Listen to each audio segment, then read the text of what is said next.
So here we are trying to understand a horizontal projectile from a height. So what we do here is first look at a free fall. Suppose from a height h, so the height of this tower from where we are going to drop a ball is h. Suppose from a height h, you are actually just dropping a ball. Then from here on, we will move on to horizontal projectile. When you drop this ball, the initial velocity of the ball is 0.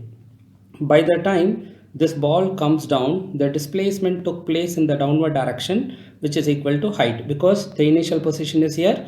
When it falls down, it covers a total displacement of h, but in the downward direction. Because displacement is a vector, let us associate direction with it.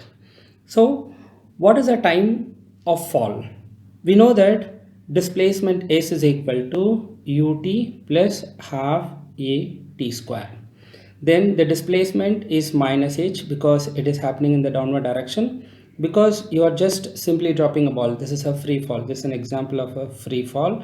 Hence the initial velocity is 0. Then half, the gravity is also acting in the downward direction, so it is minus g into t square. So this negative sign cancels, so it is 2h by g equal to t square, and t equal to root over 2h by g. So if you drop a ball from a height h, it takes a time of root over 2h by g to reach the ground. So let's say this is the ground. The time of reaching the ground by the ball is root over 2h by g. Let us try a similar condition here. Let us have the same tower over here of the same height, which is h. Okay, this height is also h. Let me use the symbol like this is the height of this tower is h. This time you are trying slightly differently. What you are doing, you are taking a ball, and at this height, what the ball is at this height h, instead of dropping this ball, you are just giving a ball a horizontal velocity u. If its velocity is u, what happens? The ball will not take the course as if, because here it falls straight right down, right? It falls straight down. Here, this is the horizontal thing, like the ground. The ball will take this course. Instead of falling down, the ball will take this course. Sorry. So it will fall down like this. If we are interested in finding what is this horizontal range, so we would like to find out this horizontal range when we throw a ball horizontally. This is a horizontal projection. Horizontal projection. So the question is, from the foot of the tower, at what distance the ball actually hits the ground? At what distance the ball actually hits the ground? So the ball takes this path. We have actually we are going to prove that this path is a parabolic path. What happens is this horizontal velocity will not change. Wherever you go and check at any point of time, the horizontal velocity of the ball is still be u. And what happens is, what is the difference you made with this projectile compared to this projectile? When you drop this projectile, the vertical velocity initially is 0. When you project it horizontally also, initial vertical velocity is still 0. Initial vertical velocity is still 0, because there is no difference between the initial vertical velocities of the bodies here and here.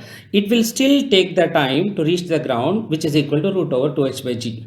In that time root over 2h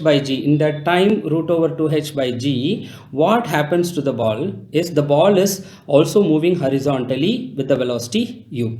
Then the horizontal distance equal to horizontal velocity into time of flight. So the time of flight of the ball to reach here is root over 2h by g. The same equation works for both the balls in the vertical direction. The only difference between this and this, it has horizontal velocity initially. But we also know that since the gravity is acting only in the vertical direction, the horizontal velocity is not affected. So everywhere it is only u. Throughout the motion, the horizontal motion is uniform. Then the horizontal distance is horizontal velocity into time taken. So horizontal distance is horizontal velocity, which is u cos theta. Sorry, it is not u cos theta. You projected it with velocity u into the time of fall is root over 2h by g.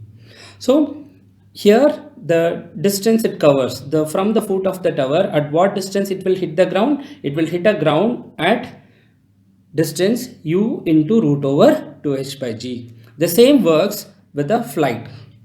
Suppose there is a ground, you are targeting a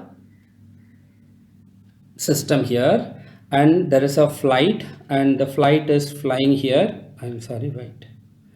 So the flight is going in this direction, and because the flight is going in this direction with velocity, let us say u, and the flight is at a height h.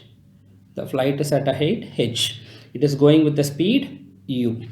Then at what distance you have to release an object, or let us say it is a bomb, to hit the target on the ground. If the target is at a distance, let us say x from the current position of the flight, then when you drop the bomb will actually trace this path, the parabolic path, to reach this target. So this horizontal distance will be equal to, because here you are not throwing a bomb, here you are dropping a bomb. So it is like dropping a bomb. So when you drop it, the horizontal distance it covers is dictated by this u into root over 2h by g. If the speed of the flight or the jet is given, and the height, sorry, this is not u, this is height, and the height, the horizontal flight in which the flight is from the ground is given, then the bomb has to be released at a distance of u into root over 2h by g before the target, so that it hits the target. Whereas if the flight drops the bomb from here, it will miss the target by the same distance u into root over 2h by g. This is how we interpret this horizontal projectile from a height.